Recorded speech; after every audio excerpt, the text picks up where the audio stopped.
am not an Islamic scholar. I'm just a lawyer practicing Islamic courts. Nigeria has 150 million people. It's a huge, diverse country with what we call the southwest, the southeast, and the north. Sharia was introduced in Nigeria in 1999, and Sharia is not in the south. Even in the 19 northern states of Nigeria, we only have 12 northern states out of 36 that has Sharia. And so in the past 10 years, I have been practicing in these issues of Sharia. About 40% of this 150 million people are Muslims, 40% are Christian, 20% do not believe in any of this faith.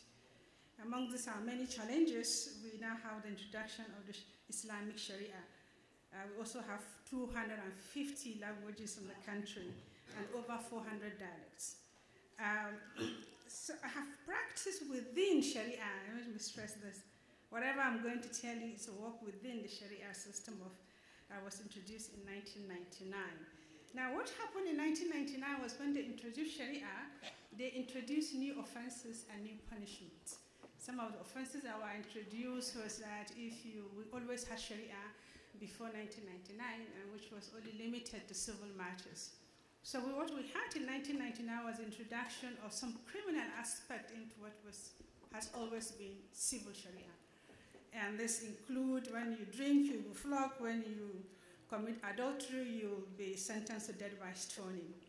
And so I was defending women sentenced to die by stoning within a very delicate balance of rule of law on one hand and an international human rights perspective on the other hand. Our approaches are very many. I'll just mention 5 to 6, and I'll end up with discussing very briefly a story about how I work within the fundamentalist in inverted comma setting. Our basic approach is to understand the dynamics of the new Islamic system that was introduced in 1999. Understanding the dynamic of the mullahs, of the culture, of our value system, understanding the dynamic of our societal teaching of honor and purity. But above all, we choose to work within those dynamics. We also had a focus. We had a lot of international attention during some of these cases of women sentenced to die by stoning.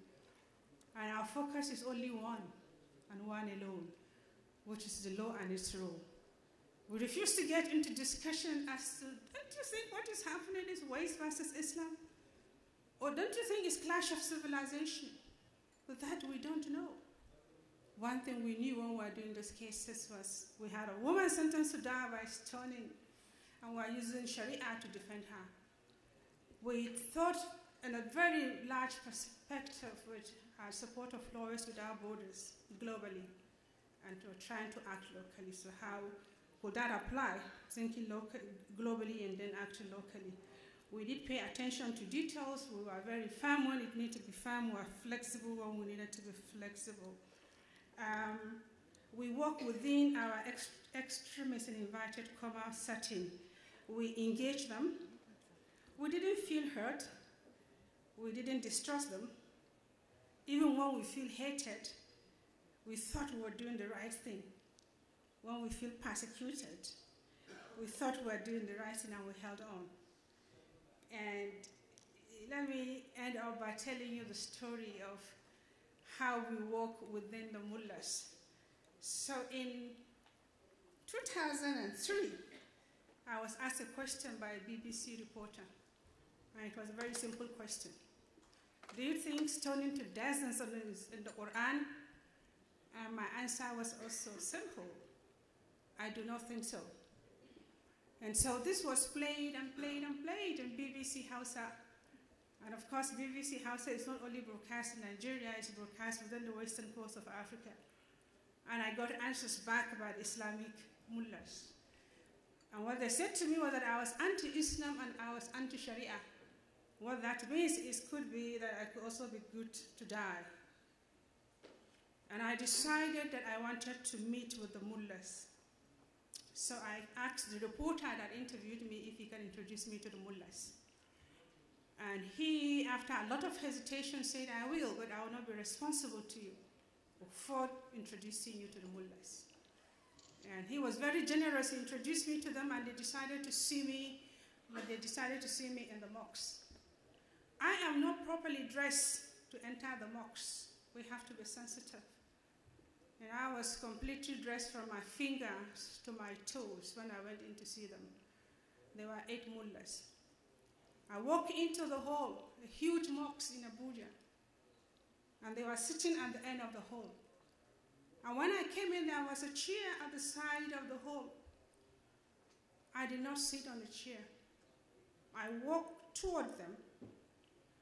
While walking toward them and getting close to them, I decided to kneel down and to sit on the floor. Remember, in my culture, I'm not supposed to look at the man on his eyes directly. So I was looking at the floor, and they chorus at the same time, stand up and sit on that chair, they said to me. And I said, how can I, your daughter, sit on a chair when you, my fathers, are sitting on a chair? They were quiet for some moment. And when they answered me back, they said, are you Hauwa Ibrahim? I said, as your places I am. Are you the lawyer? And I said, as your places I am. I didn't speak about my interview with the BBC reporter. I told them that I'm a foolish lawyer.